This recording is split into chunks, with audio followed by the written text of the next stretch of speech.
is a god of the game. Is 40 the new 30? What makes these sports stars continue to excel beyond the so-called age limit? Well, talking about age limits, CSK continued bringing the uncle's army together in the latest IPL Mega Auction. Who bought cheap and who got caught into the auction dynamics? Is NFL a sports event or one of the greatest entertainment shows ever? Whereas in European football action, Manchester City continue to dominate EPL and interesting top of the table races in Italy and Espana. Let's go!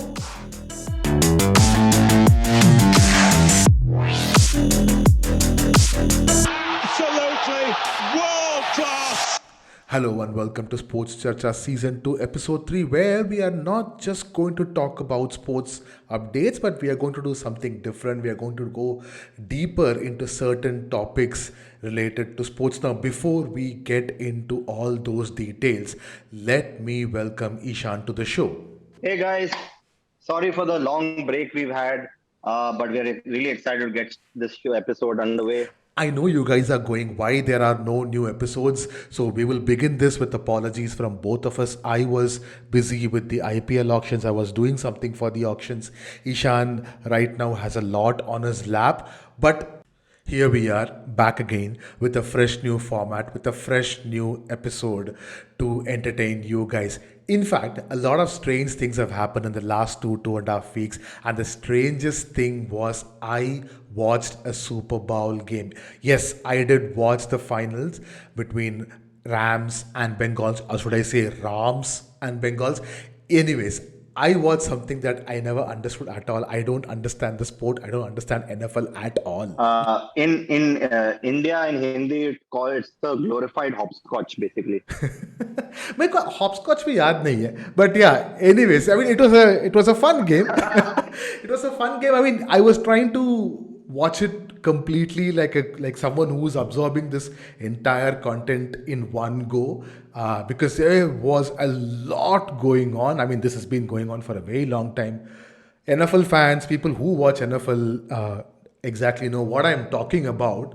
But yeah, I got to understand the game a little bit. I got to understand the pointing a little bit. But yeah, I'm still like 1 out of 10 when it comes to NFL knowledge. All I know is the two teams who played were Rams and Bengals. I have a weird conspiracy theory that NFL wanted to show this in India, this particular Super Bowl in India, because the names of the teams were Rams and Bengals. It is Rams, by the way, but if you said Rams, make it a religious conversation, you can, Bala.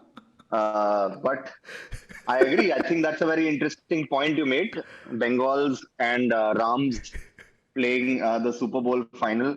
I think it was a great game. It turned out to be quite a clincher, with the Rams winning it at the end. I have to say Rams, right, for this episode? Okay. The Rams winning it at the end. Odell Beckham Jr., for people who do not know, has had quite a tumultuous career in the NFL. He started with the New York Giants, took probably one of the greatest catches you will ever see in sport. And then he never had a Super Bowl medal to claim for his legacy. He moved to the Rams controversially after having a failed season with the Browns last season. And he's now a Super Bowl champion. Unbelievable effort. He's definitely going to now that he has a ring on his hand in a way, he's going to definitely go down as one of the greatest wide receivers in the game. Great, man. So that's good. And for those who are ardent Arsenal fans, you might know that the one who owned Rams is Stan Kroenke. And especially for all the EPL club fans like Liverpool, Manchester United, Arsenal, who have American owners and have this feeling that your club is being given that foster kid kind of a treatment, my recommendation is, when you present the EPL trophy, present it to the owners. These guys love to receive trophies in front of an entire crowd. I found it weird, but I don't understand the logic behind it, but it's their way of doing it. Even in an NBA, you see the owner being there when the trophy presentation happens. I don't know how it happens in MLB, but definitely NFL and NBA, the two biggest sports in America, have their owners receiving the trophy. It's an American thing, Bala. If you look at the MLS as well, it's the owners who get it. Also, I think it also goes down to if you look at the team size of an American sport, look at baseball, look at NBA, look at NFL, American football. There are in an average match day, there are about 26 to 27 people in the match day squad. Imagine how long a medal ceremony would be. If that was the case, unlike in football where they just give it to the starting 11 and the coach and the management staff. So I think that could also be one of the reasons. But you're completely right. Super Bowl, I think even if you're not a fan of the sport or you don't know anything about it, watch it like a movie because it is actually, I would say, other than probably WrestleMania, one of the greatest shows, entertaining shows on earth. Like this year's halftime show, right? One of the biggest plugs of the Super Bowl is the halftime show. Every big person in the music industry craves to be invited to perform. And this year, because it was in LA, it had the West Coast hip hop legends, guys who I was born listening to, Dr. Dre, Eminem, 50 Cent, Snoop Dogg, everyone performing. And it just got goosebumps for me because it was like my childhood memory back. And I think it did that with about, 40, 50,000 people in the stadium as well. I think it was a very smart thing, as you were saying, to present it on Hotstar this year because, American sport, these guys are businessmen, right? These guys know that the biggest market is Asia. And what better way to just start, getting the taste of it by showing a Super Bowl game with Rams and Bengals and the greatest hip hop lineup. So it was amazing. It was, congratulations to the Rams. I think let's segue to another sad story. Not a sad story, but a end of probably one of the most successful, if not the most successful careers in sport, Tom Brady. Uh, there are about, he's obviously, been playing the sport for about 24 years. Yeah. And his career has been divided into two parts, 12 years each. And in 12 years each, he's won 7 Super Bowls each, Wow. in a way. Like, no, not seven, so 4 Super Bowls each. So it's unbelievable. Probably most successful, most historic career in sport. And he finally called it quits this year at the age of 41, 42.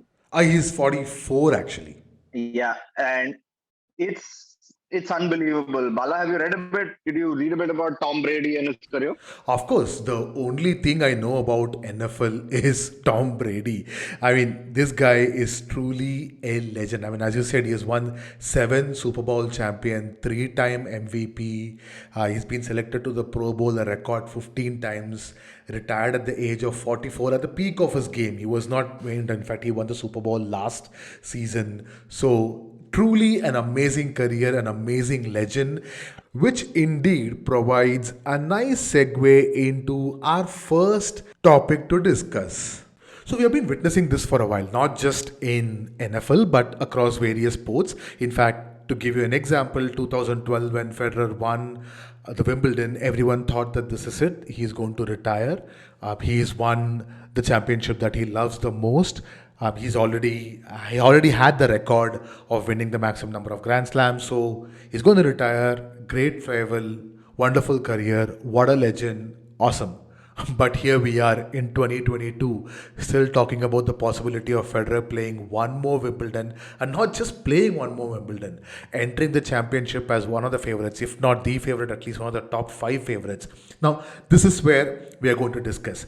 Now, in this millennium, in fact, post 2000, we have seen more and more examples of sports personalities, sports athletes who have managed to continue to play at the highest level even beyond the age of 35, 36. I mean, we have tons of examples we can talk about. There's Cristiano Ronaldo, there is Roger Federer, there's in fact Nadal, Djokovic, Francisco Totti, in fact, Sachin Tendulkar, Leander Pace, Tom Brady himself, we just talked about, who retired at the age of 44. So, what do you think? What do you think are the major factors, are the things that has made these players to play more at the highest level? I think there are two parts to it. One obviously is the advancement in how players are taking care of their health, right? If you look at LeBron James, he's 38 this year.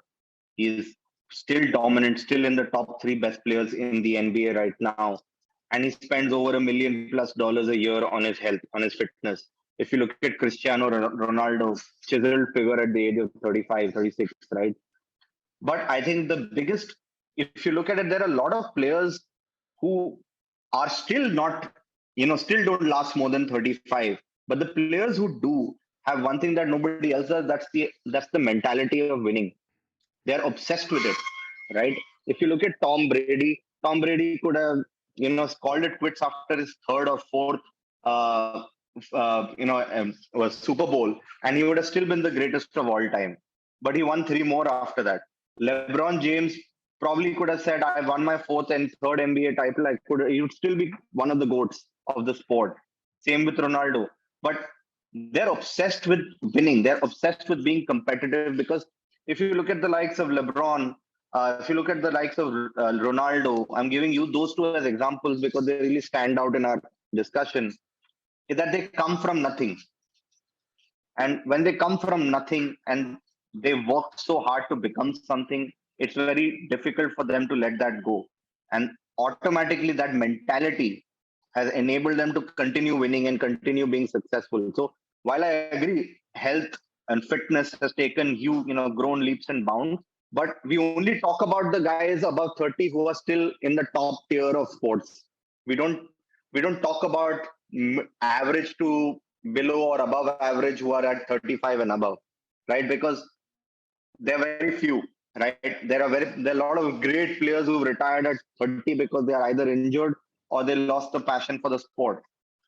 But if you look at, Martina Navratilova, Rafael Nadal, Roger Federer, LeBron James, Tom Brady, all of these guys kept winning till they're still winning, right? So that's, I think, what sets them apart. It's the mentality as well as the fitness going hand in hand. And obviously, I think just to end the point, I think it's also the proper dedication to the sport. Like, they don't have any distractions if you look at it. Yeah, absolutely. I totally echo what you're saying. In fact, I would like to pick one thing that you said and want to continue on that. That the one that you're talking about when you said Cristiano Ronaldo and LeBron James came from nothing, and this is all they have done in their life. So I remember when Sachin was retiring. Sachin retired at the age of 40. When Sachin was retiring, when I think Harsha was someone was asking what was going through your mind when you were starting to think about calling it quits. He was saying that this is all I have done ever since I was 6. Yeah. Ever since I was 6 or ever since I was 7, playing cricket is all I have done in my life.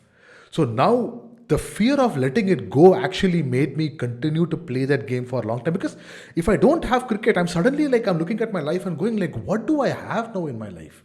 So it takes a lot of time for these players to come out of it, try to understand the life outside the game, and obviously at one point of time they have to call it quits. So to find that right time to get out, it's really, really great. I'm not saying great, it'll be really an awesome experience to go through as a professional athlete. And it's almost like a dystopian Shawshank Redemption, right?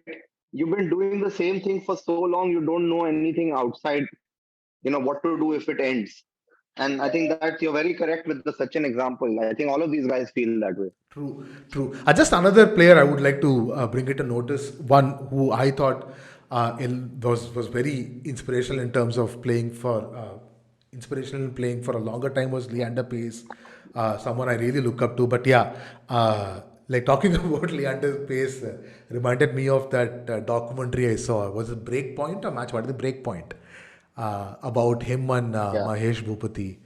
It was a good show, but yeah, Leander Paes made it. It was a little annoyingly dramatic throughout the entire show.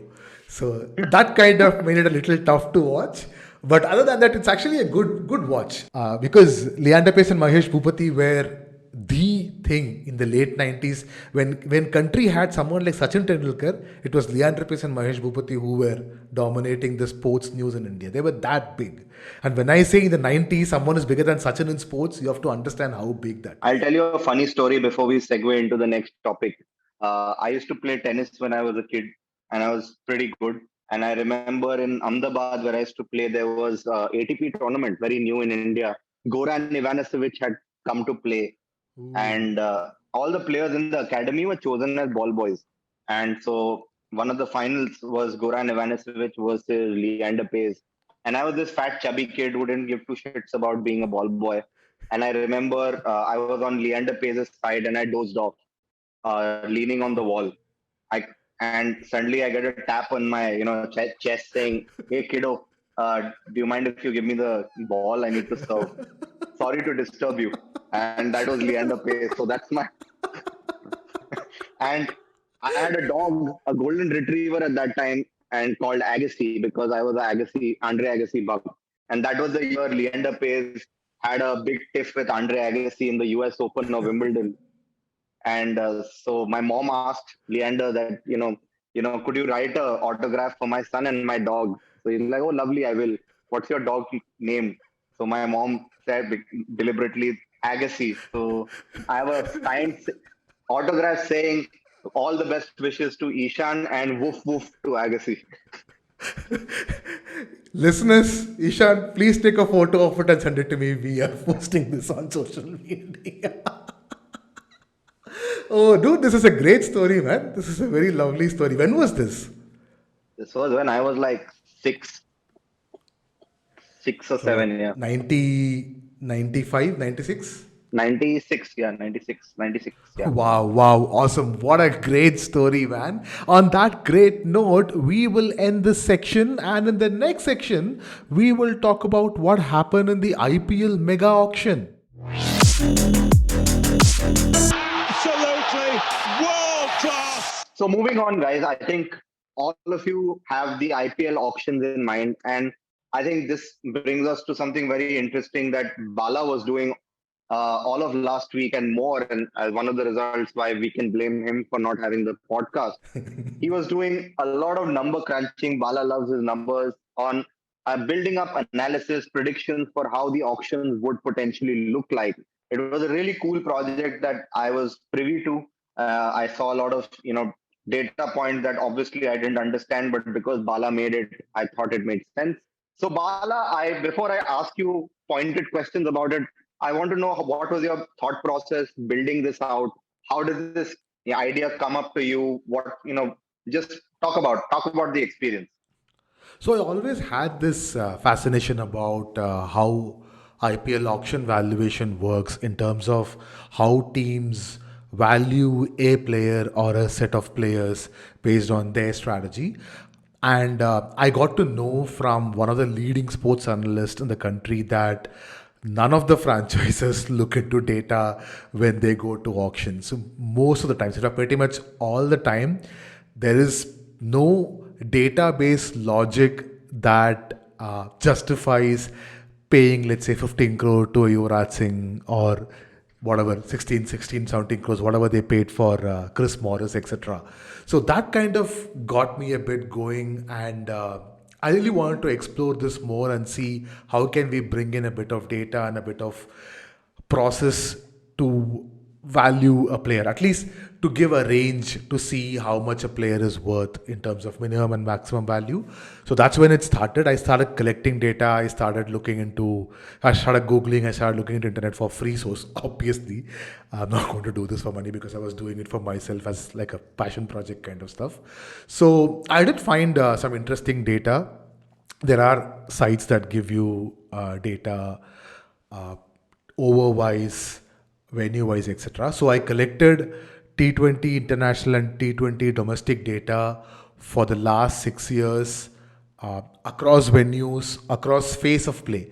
Like I had batting data, bowling data during power play, during middle overs, during death overs, venue-wise, form-wise, etc. So all this data were pivoted across various factors, and based on all this, I estimated the minimum and maximum range of a player's value, and I have to say, it did come out really well, and many players, to my surprise and to many people's surprise, fell within the range I was suggesting. Amazing. Meaning I saw your Tableau sheets about valuation. They were really cool.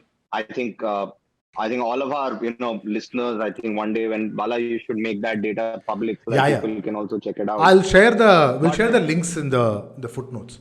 awesome, awesome. And that's it. So I think that brings me to the interesting part of it. Now that the auctions have happened, people have fainted, people have resurrected and come back to do the auctions again. Uh, I'm going to ask you questions based on what your thoughts on the auctions were. So let's start with the fun, the interesting one. Who do you think was the smartest pick? Which player do you think was the smartest pick this IPL auctions? So now this is a mixture of both data and a little bit of personal bias. So this is not purely database answer what I'm giving. So my first pick, the best pick for me, bargain buy has to be David Warner for me. I thought Delhi was so extremely smart to pick him at that rate. Someone who is red hot right now, someone who can drag a team to success, who has done it more than once for a franchisee and for his country. A leader, a born leader, someone who can inspire people around. So I thought that to me was the best bargain pick of all. David Warner. Yeah. So David Warner is the best pick by Delhi Daredevils back home. As you all know, his first stint in the IPL was Delhi Daredevils. Who was the most overvalued pick? Oh, overvalued. Wow. Okay. So that is okay. This is again a lot of data, etc. But then I thought Vanindu Hasaranga was too much, and I also honestly thought Ishan Kishan 15 crores way too much for a player who is just a wicket keeper. 15 crores was a little too much. But this is where this is where the holy grail of auction dynamics comes into picture. So while I was following these auctions, right, I was completely immersed in it. I had a laptop in my hand, I had an Excel sheet open. Every time when a player comes, I kept punching the data, punching the details. I was tweeting. First day I was fully on social media. I was tweeting like throughout, starting from 11 till like 6, and yeah, I realized that social media is not a very great place to be. There are a lot of random negativity going on there. I got a little too much of it. Dude, people started, oh man, I don't know, I'm slightly digressing, but when SRH made those initial blunders in their decision, they didn't buy a player for a very long time, if you remember. Um, People started posting tweets like, "ये लड़की है, इसका कौन बिठाया?" मतलब, it just felt. I know I can just ignore all this and move on, but when you are in it, right, it's a little difficult to get out of it. So that's when I realized second day I'm not going to be there. So yeah, I was doing that. It's a dark place, my friend. It's a dark place. Yeah, I was very disappointed. That's why I didn't do that. So when you see a player, right, when he comes out first, you think that, oh, this player could be 5 crore value, 6 crore value. But when you pass on the player and we get that player back again later, that player will look more valuable to you. And this I realized with CSK a lot because by the time when someone like Rahul Tewatia came in for the bid, CSK didn't have a lot of players, a lot of core players. So suddenly Rahul Tewatia will become more valuable to CSK than any other team around. Now that's when I started thinking like, how can I bring this into the model? Like, how can we build an auction dynamics? And that will be a fascinating challenge. And that's where I'm actually planning to continue my work on this. I'm going to like build something that can predict the auction dynamics. That will be brilliant to work on. Got it. I think now, since you're very passionate, in the essence of time, I'm going to make this a rapid fire so that you don't give me explanations. Just give me an answer because I Sorry. forgot the last answer to the question. Uh, but okay, quick rapid fire without looking at data, just on your, what your thought was. Smartest auction in terms for a team. Like, which team do you think did the best? My pick will be Delhi Capitals. I thought they were very, very good. Their strategy was very clear. They didn't get into an auction fight. Probably one or two players, I don't remember much. But pretty much many of the players they went in early and they got out early too. Okay. Worst? Oh, worst is a tie, I would say, between Mumbai Indians and CSK.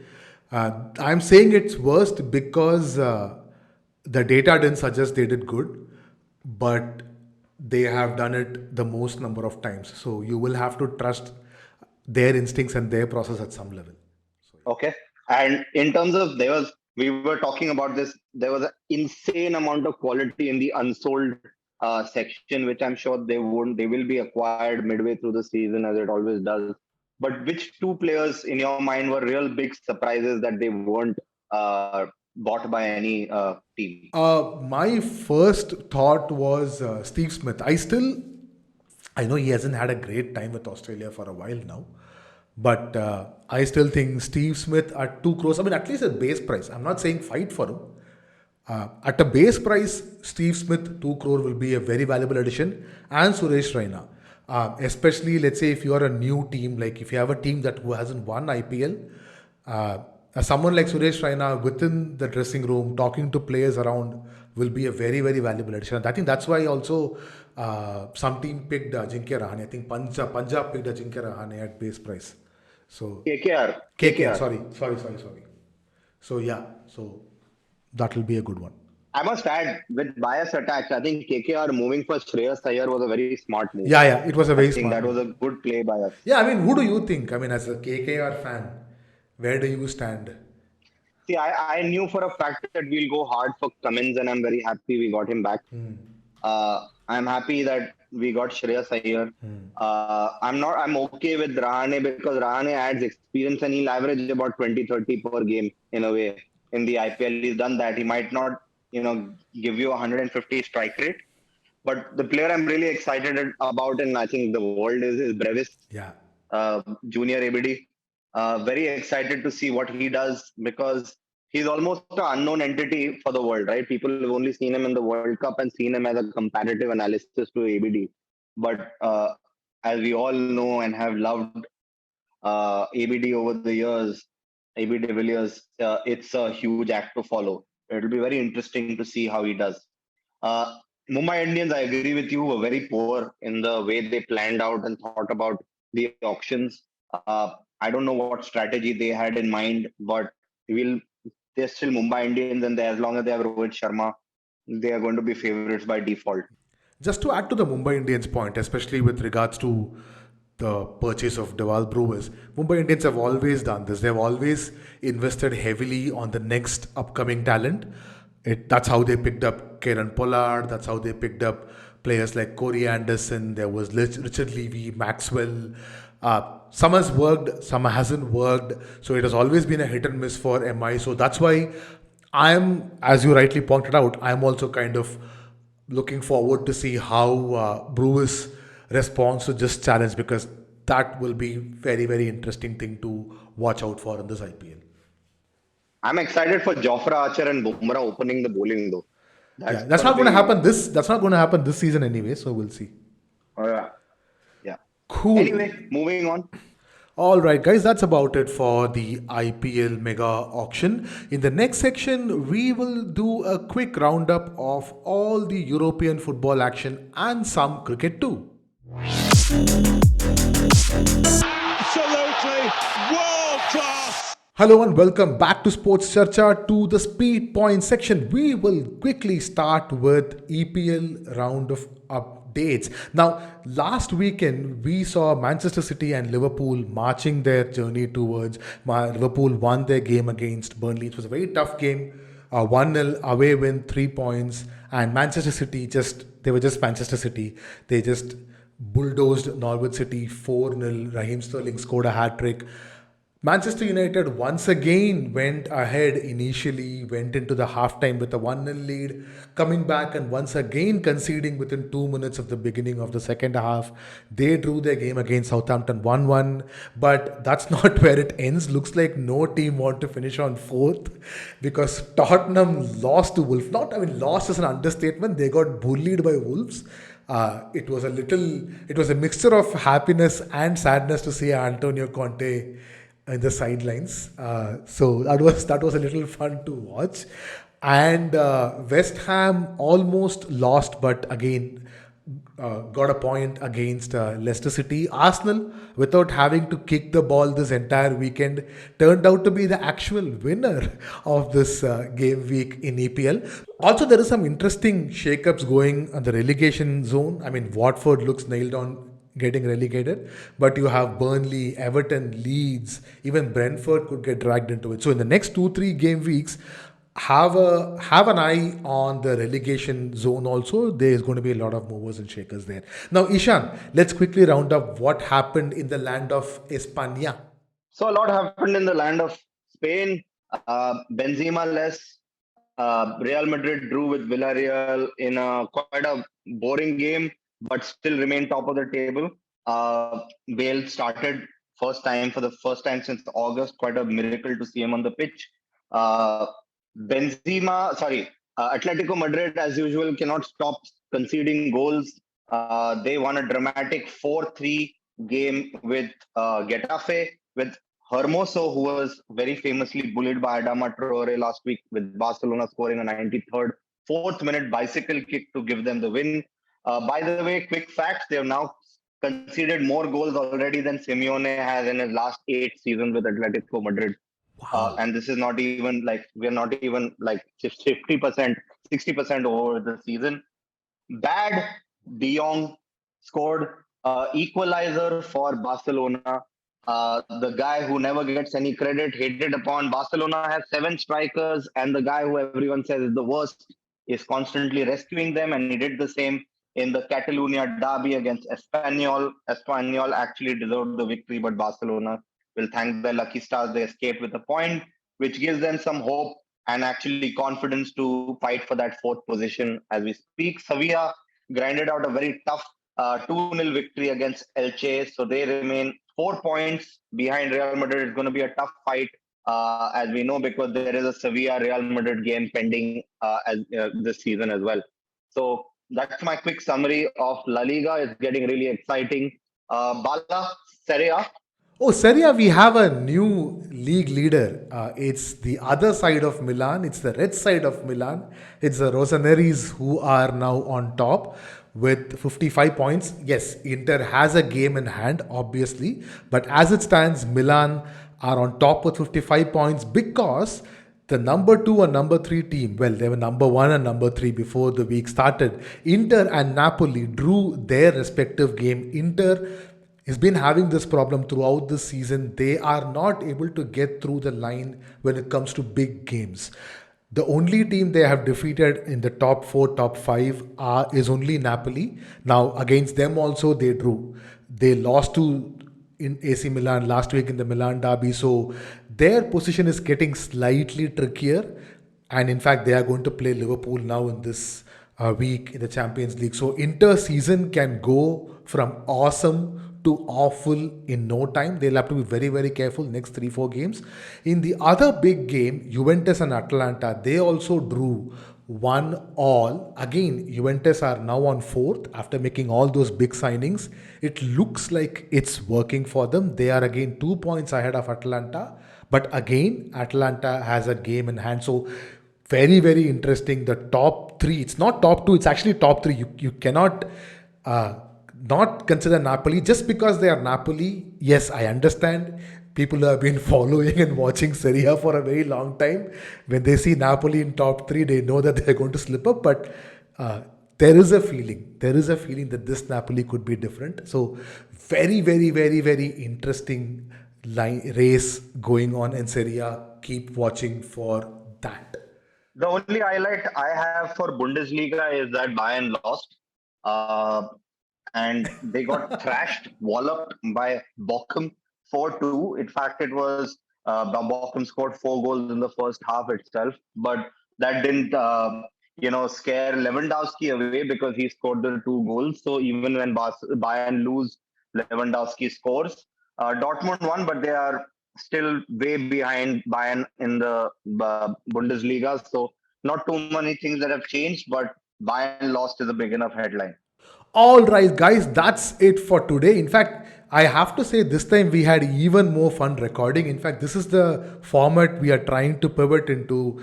We just don't want to be a podcast where you get updates. We want to discuss sports. In fact, that is the first and foremost reason why Ishan and I wanted to start this podcast, where we can go deep, go talk about more about sports, how it means to us, and what various perspectives we can bring into the game. So that's what we are going to do. We are going to discuss more and more topics like this. Now, if you want us to discuss any topics, if you think that there is something that we can discuss, we can go deep into, why don't you leave us in the comment section, or you can follow us on Twitter, on Instagram. We are everywhere @Sports Charcha. Please find us. Click on subscribe, click on follow. We will keep you updating you all the time. Now, for all the Champions League fans, tonight the Champions League action starts again. Yes, we are recording this on Tuesday, 15th Feb, 11 p.m. Ishan is keeping all his fingers crossed, even his toenails and everything crossed for Real Madrid. They are playing PSG. That match is happening in 2 hours time, if I'm not wrong? Yes. Yeah, in another 2 hours time. Another big game this week is the Liverpool Inter Milan game. That's again a massive game. So watch out for all that. Now we will come back again next week with more interesting topic to go and discuss. So until then, it's bye from Bala. And bye from Ishan, guys. See you next week. Thank you everyone for listening. If you enjoyed what you heard, please make sure you hit the subscribe button, and also please, like we are literally begging, to rate our podcast on whichever app you are listening to. It not only helps us, but also helps new listeners to find our podcast easily. You can also reach out to us on Twitter and Instagram @Sports Charcha. A big shout out to the Jam Room Audio for our theme music. You can follow the Jam Room on Facebook @The Jam Room Audio. Bye!